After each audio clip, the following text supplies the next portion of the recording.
All you need is one person to say yes. And that it should be okay to cast people that are of different colors. And it shouldn't be looked at as a risk, because this is the world that we live in now.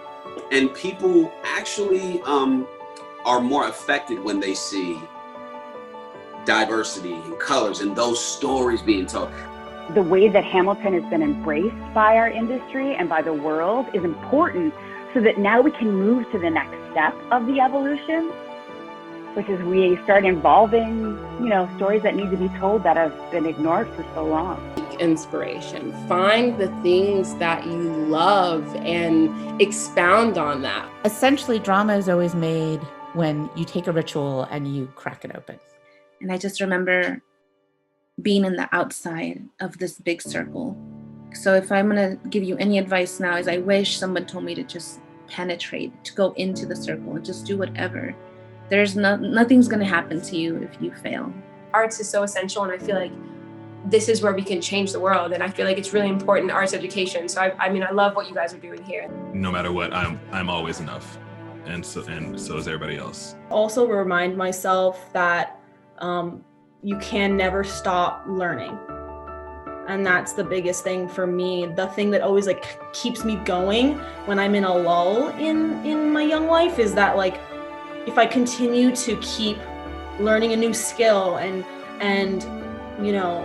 making sure that I'm constantly not keeping up on my skills, because I hate that, because it feels like there's an expectation, but more of a curiosity and a genuine love for the craft. Where they're at.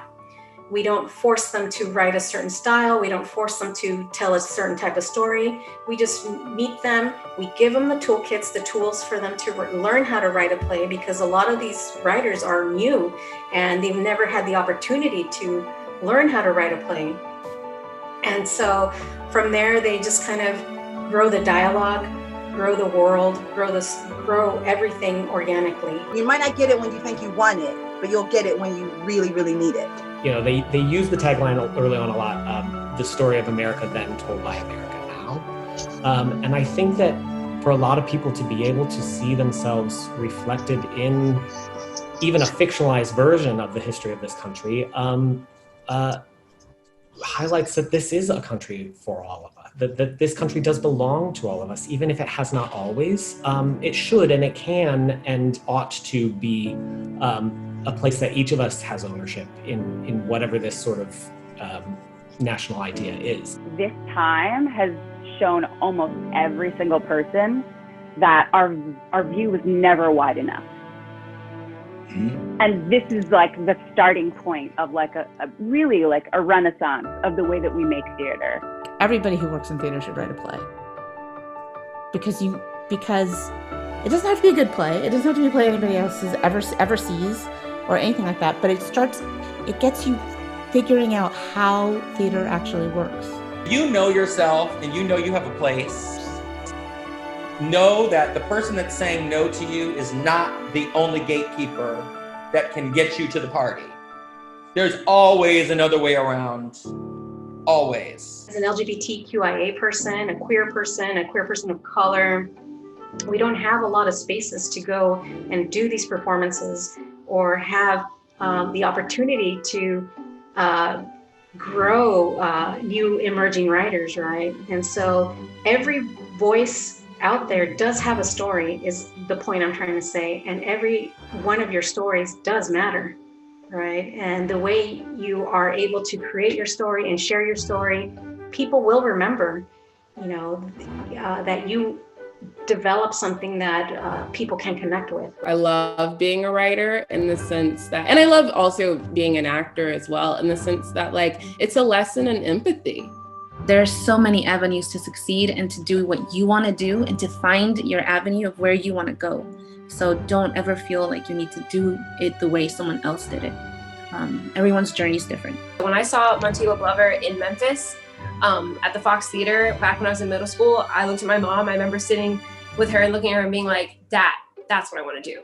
I want to do that. Something, whether it was my higher self or whatever, came into me and said, you have to rekindle childlike wonder.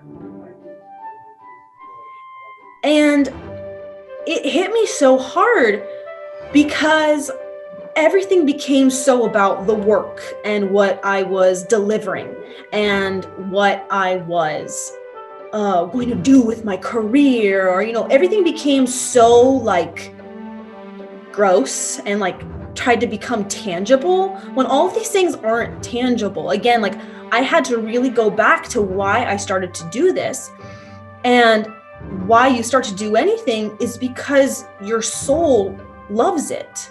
Representation is so important, and I'll tell you why. Because when I did see myself on stage, it resonated so deeply with me that I manifested the exact role that I saw as a child into my adult life. I don't want us to go back until we're ready to include everybody. And that's hard for me to say because that's my industry. But the other thing is, as an educator, I don't want you going back into that industry. That's problematic. I don't want you to have to do what I did. So if that means we have to stay closed and we weed out the people who are doing the wrong things, then we do that. It's very imperative that we all talk to each other and be honest and realize what's going on so that we can grow, that we can build and, you know, hear more than just one story. Be somebody important, be yourself. Because when you walk into that room, the thing that you have that the person sitting next to you out in the waiting room, the thing that you have that they don't have is exactly who you are. We really are passionate because of you guys. We want the world to be better. So you guys continue to work at what you do, believe, dream. If you don't do anything else, just dream and live and take the risk, right?